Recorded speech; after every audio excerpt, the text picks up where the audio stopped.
I'm Colin Lambert. Welcome back to Lambert Creative Media, our video podcast. We're so grateful to have you with us today. And I've got a great guest joining us today. Let me just quickly remind you before we talk to Christie about our web page. It is YouTube, just regular YouTube, but go to Lambert Creative Media, that channel, and you're going to find all kinds of podcasts about different conversations, different types of topics. And I just want to encourage you to share that, subscribe, click that little bell so you know when we have something coming up, and encourage you to take advantage of that as you can. Excited about enjoying our guest today, a conversation about discipling our kids. And, sometimes when you think about discipling your kids, you feel like, how am I going to do that? There's so much I don't know. There's things I do know. And to help us figure all of that out is Christie Thomas. She is an author and a speaker and a teacher, and just does a lot of different things. She's got a website that you can check out, which we'll let you take a look at in just a moment. Little Shoots, Deep Roots. And Christie, so great to have you with me today. Appreciate you being here. Why don't you just start? Tell us a little bit about where you live, your family, and then we'll get into some specifics. Canada, in the middle of Alberta, if you know where that is. So if you're hearing a bit of an accent, it's my Canadian accent here. I have 3 boys and 1 husband, and we live, just in the suburbs, just kind of a normal family, doing our normal thing. My husband works for the school board, and he used to be a teacher. And I now homeschool my kids. Didn't always do that, but started doing that a few years ago. Thankfully, just before the pandemic. God led us into it at the exact right time before the world flipped upside down. And before that, before I was homeschooling, I worked in a church for a long time. I was the children's ministry director at my church for most of that time, for over 10 years. And then before that, I, did some other jobs in children's ministry as not the director. But then eventually that got to be my job. So it's kind of my background. I actually have a science degree, so I was hoping to be a missionary pediatrician at one point in my life, and then met my husband and was like, you know what? I don't know if I want to go that route of trying to get into medical school. So I ended up in children's ministry, which I have never regretted. Awesome. Awesome. Well, I want to talk about all of that. We'll get to all of it in just a moment. Before we get to that, tell us a little bit about your faith journey. Well, I was one of those kids. I used to say I was born in a pew. Like, my parents took me to church Sunday morning, Sunday evening. I went to kids clubs at church all the time. I would say that my relationship with God has always just kind of been, I don't know, just like little ups and downs, but nothing really huge. I never hugely rebelled or anything. My parents actually just gave me a journal that they found, one of my old journals, and I was looking in it, and I was writing like fictionalized versions of Bible stories at 10 years old. I had this story about Mary and Elizabeth going to see Jesus when he was blessing the children, and I was 10. So that just kind of gives you a snippet into Christie's heart. I just feel like I've always just had kind of a special connection with God, and I think that's just something that God has given me as a way to help others and to serve others. I know that that's not something that's natural for everybody. But we all have to have people in our lives that are calling us back to that, right? So that's just what God has given me. Well, talk for a moment of, you mentioned your husband on the school board, and you also talked about the fact that you're now homeschooling and the pandemic. Talk for a moment about that dynamic, about kids in public school, the pandemic, and decisions to homeschool. How did all of that go through? We have never really been super settled on the school that our kids went to. Our oldest went to a Christian school for kindergarten, but we just felt that it wasn't a good fit for us. So then we went to a charter school for a few years. And then I had quit my job to start working from home. And I just thought the time was right. One of my sons wanted to homeschool. So we thought, okay, you and I will try it out. And then we kind of pulled the middle one into it. And then by the time the pandemic came around, the little one, he had just been in kindergarten. So he just came home and joined us anyway. So it was a little bit of a tricky decision because obviously my husband works for the school board and he has been a teacher and he thinks education is really important. So there was a lot of conversations about that. It wasn't something we just jumped into, but he's pretty happy with what we're doing. So that's good news. Yeah, that's great. Talk for a moment about going into the work of children's ministry. How did you get involved in that, and what was your experience like involved with a local church and engaged in children's ministry? And did that have anything to do with kind of where you are now and helping with parents with discipling kids? Oh, 100%. It was an interesting journey that God took me on. Like I mentioned, I had planned to try to get into medical school. I wanted to be a pediatrician. And then 1 year in the middle of my university degree, I had two summer job opportunities. And one of them was to work in a genetics lab, and the other one was to work at a church as a children's ministry intern. And I thought about it and prayed about it. And I was like, do I really want to spend my entire summer cooped up in a cold, dark lab? Or do I want to play with kids? And that decision totally changed the trajectory of my life as I realized I was more interested in the spiritual life of kids than in their physical life. I mean, we need pediatricians too, but their spiritual life is eternally important. And then as I went into children's ministry, I slowly just learned more about how important parents are and how important families are. And it's not that we have to, it's not, where am I going with this? Parents have influence in their kids' lives whether they want to or not.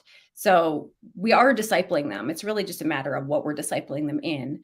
And as I discovered that, I became more and more passionate about family ministry and equipping families. And then I kind of felt a little bit torn because I was working, my entire work life was just doing these kids programs.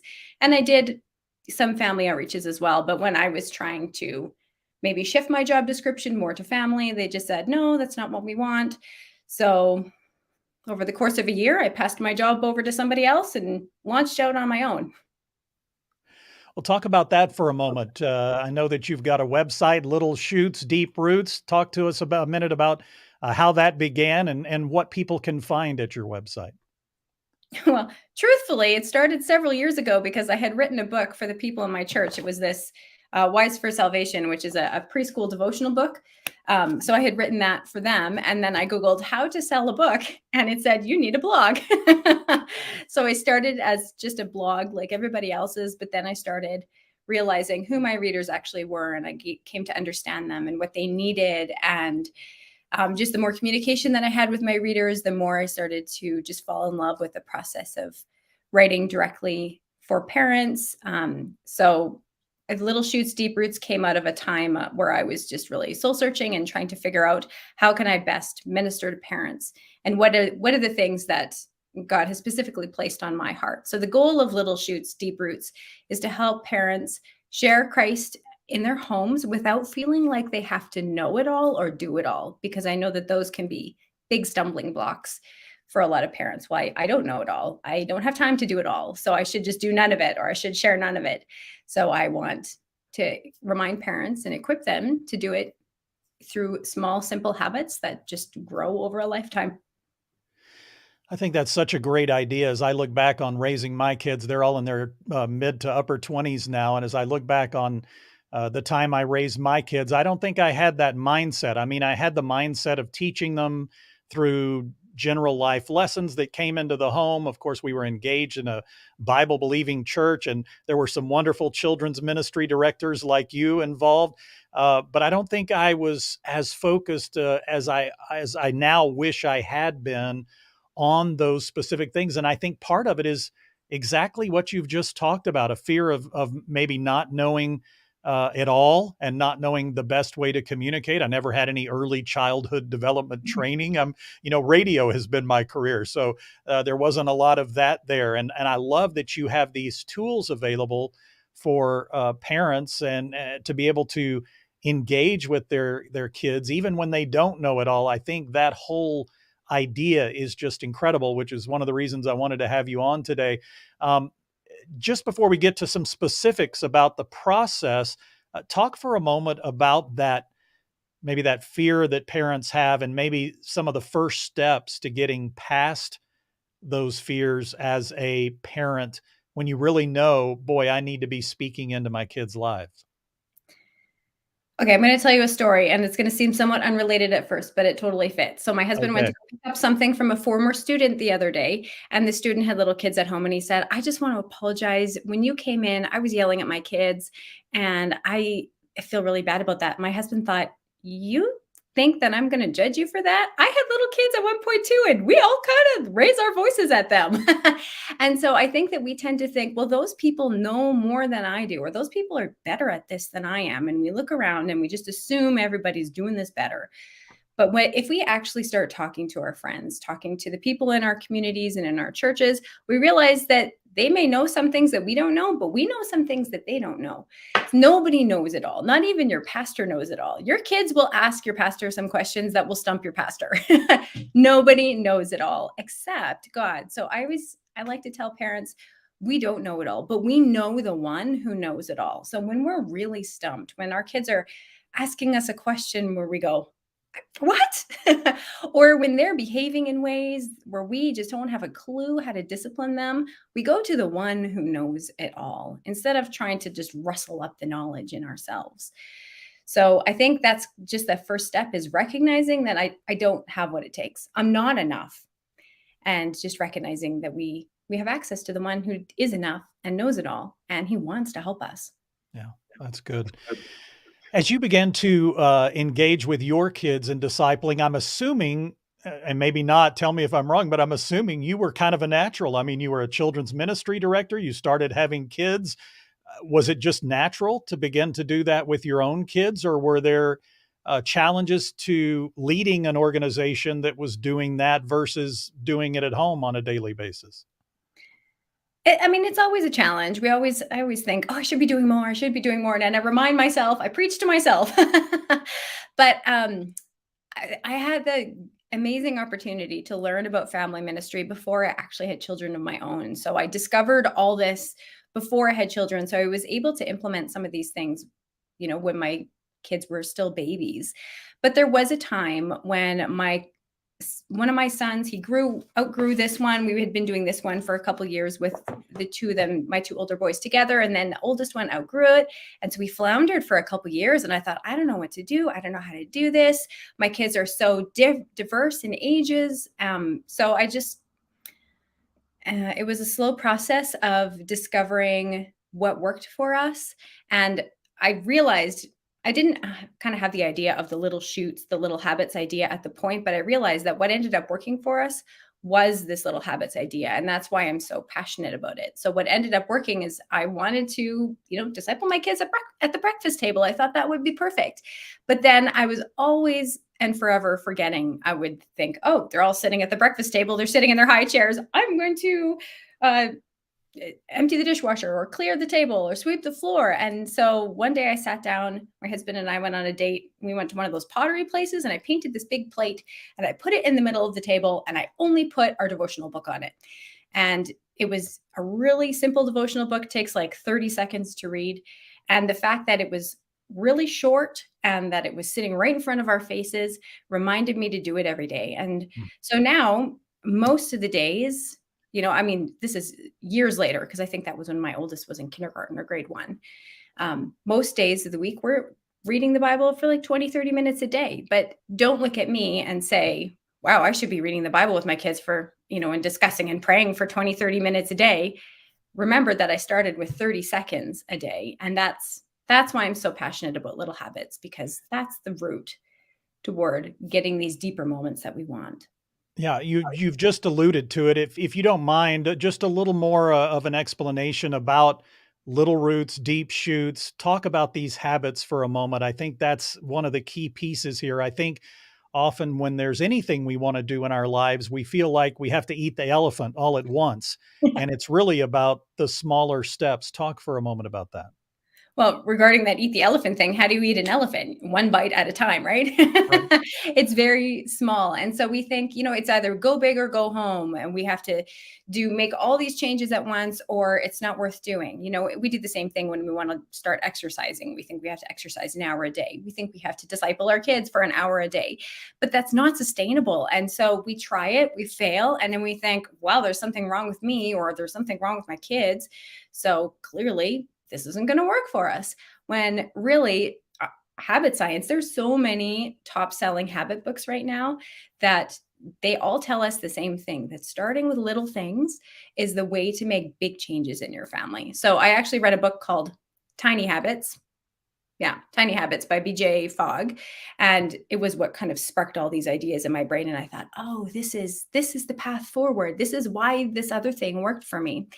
So when we want to start, say you wanted to start reading devotionals or praying with your kids at bedtime, you don't start with a big 10, 15-minute thing. You start by praying a blessing over your child every night. And once you've got that as a habit, then maybe you add in a devotional book. So this is what happened to a friend of mine, email friend of mine. Her name is Ashley. And she had emailed me once and she said, my biggest struggle is time. I don't have time to read the Bible with my kids. We started doing this devotional. We got like 3 days through it and then we just forgot about it. And then a few months later, she emailed me again and she said, I tried just blessing my kids at night, like you said to do. And you know what? We started blessing our kids and then we thought, oh, we could read the devotional too. She said, we finished that whole book and now we're on to the second book. So it was that tiny little thing that had kind of cracked the door open on their time and on their schedule and allowed them to see time that they, or allowed them to create time that they didn't have before, really. Yeah. Those tiny habits are so important. And I'm just going to mention briefly, because I'm going to probably have her on in the next few weeks. There's a friend of mine that I worked with in Chicago who has been working with Dr. Fogg on the tiny habits formation. She has written her own book that focuses on the tiny habits that can help in healing from trauma. And it's based on the tiny habits from R.J. Fogg. And so a little bit of a connection there through certain degrees, but those tiny habits are so important. And I think in this case, so important as well. Talk for a moment as you start these tiny habits. What are some things that a parent should be thinking about? What are the kinds of things that you should be teaching your kids related to God's word? You specifically have just mentioned the idea of maybe a devotion here or giving a blessing. Take that maybe to the next step as you begin those tiny habits of having those conversations, of taking that time out. What do you move to? Is there something you move to begin to teach different areas of scripture or different concepts? And is it at all based on age? I don't think there's like a, one and done scope and sequence for family discipleship. And if there is, I haven't found it. And if there is, I'm sure that a lot of people would disagree with it. So I really think a lot of that depends on what you are interested in and what you feel like your kids need right now. I feel a lot of families use children's storybook Bibles when their kids are really little, and then they branch out into more topical or reading from the actual Bible as their kids get older. There's as many ways to do this as there are verses in the Bible. And I think the key is that there is great creativity in discipling our kids. I know some moms who are really fabulous at finding and making Bible crafts with their kids. That's not me. It's helpful to recognize that there's not really a right way to disciple our kids. You can do it based on the questions that they're asking you and what they're interested in. You could find some sort of, 1-year Bible or devotional to go along with. Nothing is going to be all encompassing because we're growing with Christ for our entire lives. There are things that I'm learning now that I never knew when I was 10. And I don't think anybody could have taught me when I was 10. It's almost like a spiral. We start with these little things, and as our kids grow, it's going to get deeper and wider. And we're going to go, oh, you know what they really need right now? They need this. So for example, I never really was passionate about apologetics, but my kids have started asking questions like, do I believe in God because you told me to believe in God, or because I really believe in him, or because he's really real? So I said, well, would you be interested in reading some apologetics books with me? And he said, sure. So we've read I've sourced out a couple and we've read them. And it was really just based on what he needed at the time. So I think a lot of it is just listening to your kids, starting with Bible stories and just kind of moving on from there. Okay, so let's take a minute and talk about your latest book. I believe it is your latest, Fruitful: 100 Family Experiences for Growing in the Fruit of the Spirit. Tell us a little bit about this book. And I'll just mention, I also have some other books pictured there. You mentioned the Salvation book earlier, and you've got some story books as well. These are all found on your website, but talk for a moment about Fruitful. For sure. Well, the goal of Fruitful is really just to show the fruit of the Spirit in a more concrete way. Often, when we talk about the fruit of the Spirit, in children's ministry, or if you look up lesson plans online, you'll find this kind of abstract stuff that's like the fruit of love is like a peach, or like fruit of joy is like a banana. And kids are like, what? I like bananas, but what does joy have to do with that? So I really wanted kids to see Jesus exhibiting all the fruit of the Spirit, because if the fruit of the Spirit is if the Spirit is Jesus' Spirit, it's the Spirit of Christ living in us, then surely Jesus Christ exemplified all the fruits of the Spirit. So every one of the 100 devotions talks about how Jesus showed love or joy or peace or patience or any of those. So that's really the goal. It's kind of a walk through the Gospels, really, with Jesus. That's great.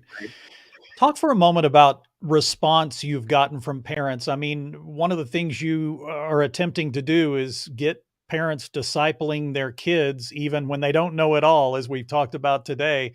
What kind of feedback are you getting from parents? Are they getting it? Are they coming to you with more and more questions? What kind of response are you getting from those who are either reading the books or beginning to hear about what you're talking about? At first I thought I'm going to be reaching out to the parents who aren't doing anything, because this is the way to get started doing something. And there is some element of that, but I'm also hearing from a lot of parents that were doing a lot with their kids and felt this constant pressure, like, I'm not doing enough. I'm not doing enough. And they realize that God does a lot of huge things with our little things. Just like God taking 5 loaves and 2 fish and using it to feed 5,000 people, God takes these little gifts and conversations that we offer with our children, and he multiplies them in their hearts. And so really what I'm hearing from is a lot of parents who are just saying, I feel so much more free. I feel more grace filled. I feel like I'm doing this less because of fear and more because I have a vision for my child's spiritual future.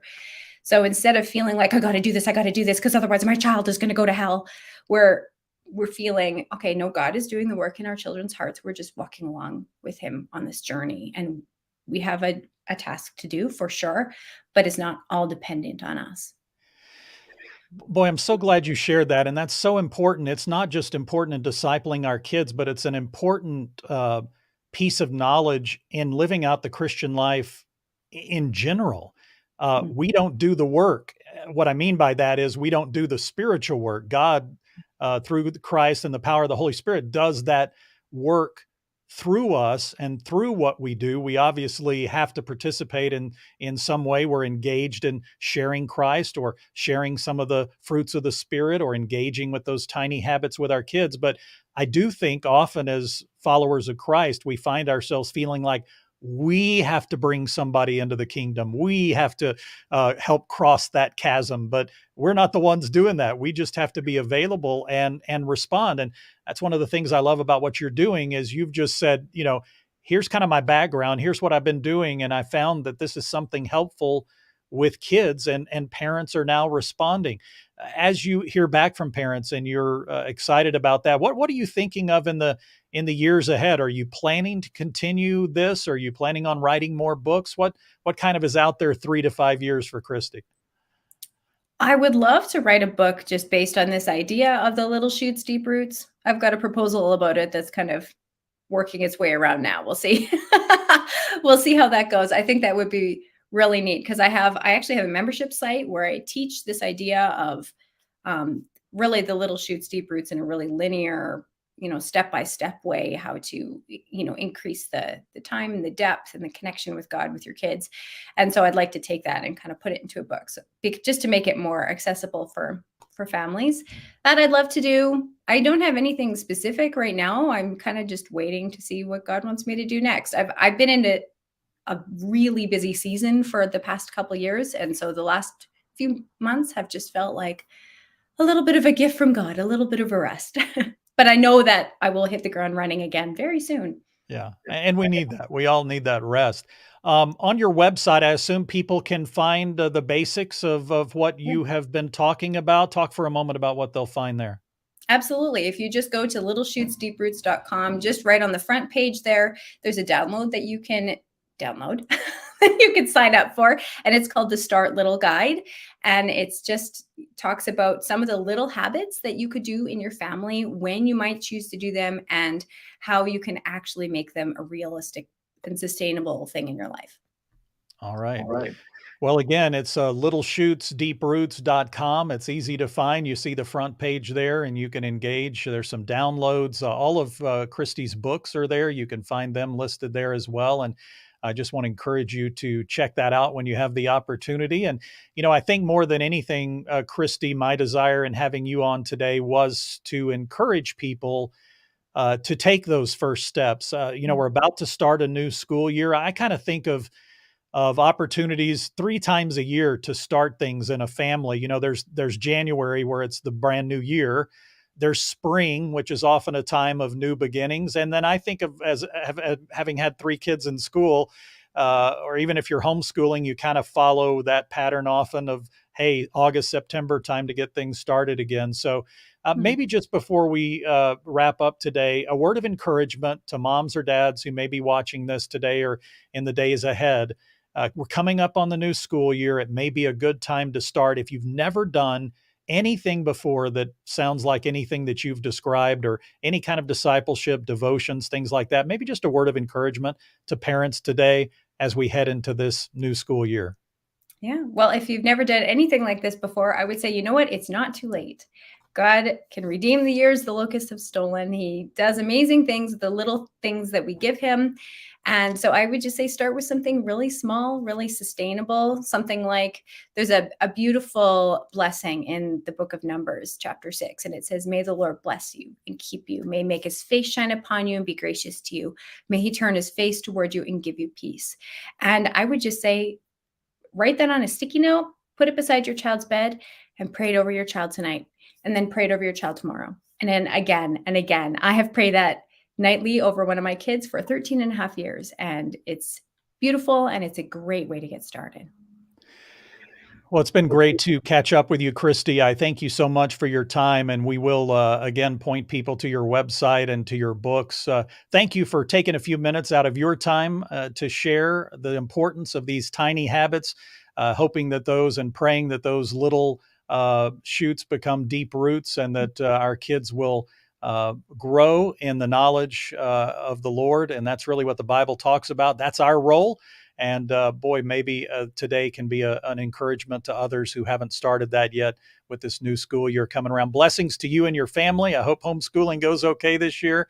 And blessings to your husband serving in the public schools. I mean, as we all know, that's a challenge these days as well. So blessings to your entire family. Thanks again for your time. Oh, thanks so much for having me on. That's Christie Thomas. Again, she's out of Canada. Her website is Little Shoots Deep Roots. And again, I'll put the front of it up there for you so you can see it right there. That's littleshootsdeeproots.com. You can check that out today and engage with her there. And then also the books. These are just a few of the books, but again, you'll find a list of all the books on her website, littleshootsdeeproots.com. And hope you have a chance to engage with that today. So grateful you've taken time to be with me today. And we try to do this every week or so. And I want to encourage you to subscribe. If you haven't subscribed to Lambert Creative Media, do so today. Click the little notification bell. That way, anytime I have a topic or a guest coming up, it lets you know that that's coming up. And try to do it every week or every other week if possible. I will tell you, I'm going to be in Chicago next week, so I probably won't be on next week. The week after that, I'm going to try, and then I've got a trip to Asia coming up with my organization I work with, Resource Global, for my radio program Missions Today at missionstoday.com if you've not checked that out. But I'm going to be making a trip to Kuala Lumpur, Malaysia, and Jakarta, Indonesia, to meet with our teams in those locations, hopefully bringing back some good programs from there as well, and maybe even making some connections that we can bring here to Lambert Creative Media in the future. Again, so grateful for your time. Please subscribe, click that little bell, and then share this and leave your comments. I'd be glad to respond to those as well. Hope you have a great rest of the week. God bless you. Thanks so much for your time. And I'm Colin Lambert. Until next time, subscribe to Lambert Creative Media. Thanks again.